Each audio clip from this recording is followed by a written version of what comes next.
Unless you've been overseas, there's no possible way of knowing just how bad things can be.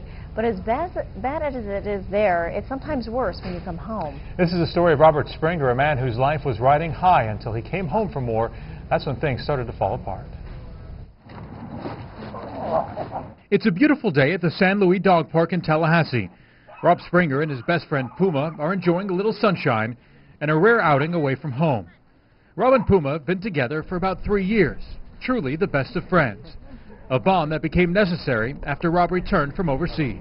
I don't want to get out, I don't want to be bothered, and then the only one who I find that gives me comfort is my dog Puma. In 2004 and 2005, Rob Springer spent over 9 months in the Middle East, 4 months in Iraq, a month in Afghanistan, and the rest of the time in Qatar. He was a medical nurse. His job was to heal his fellow soldiers, and he took great pride in serving his country.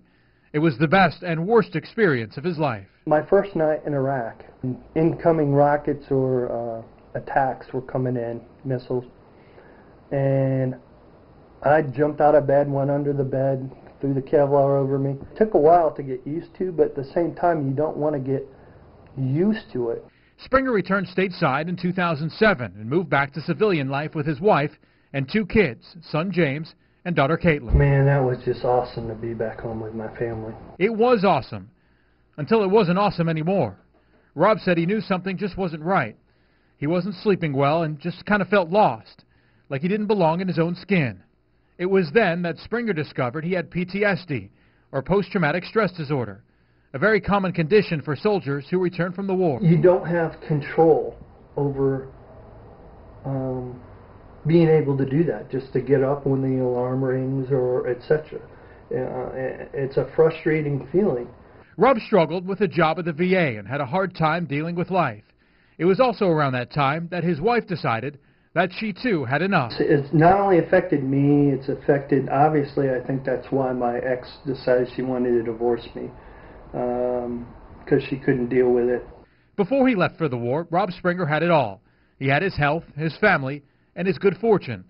But in a flash, it was all gone. And just when he thought things couldn't get any worse, when he couldn't slip any deeper into depression, he got the phone call that no father should ever have to take. This is my daughter. She passed away December 19th, 2009. Was hit in a crosswalk. Driver ran my ex and them down, and she didn't survive that. And that's been tough for me. Been very tough. I miss her a lot. She was my firstborn child, Daddy's little girl. It's been just over 2 years since Caitlin died. Rob lives in Tallahassee with Puma in a small apartment near Florida State, while his ex-wife and son live in Jacksonville. He still doesn't leave the house much, only to go to the dog park and buy groceries. His life is lived in a constant state of fear, because that's what he learned in Iraq, and even today, he can't help but to wonder what's right around the corner. Always on alert, always on guard, and I'm still that way when I go out to places where I try to sit where I can see everything, anybody coming in for any type of threats. But with Puma, there is no threat, just an unconditional love that Rob Springer hasn't had in years. He says he's closer to his dog than he is his own son, a testament to just how much his 4-legged friend has helped him. When you're dealing with PTSD, depression, anxiety, the loss of a daughter, all put together within a matter of a few years, he's been my 4-legged angel.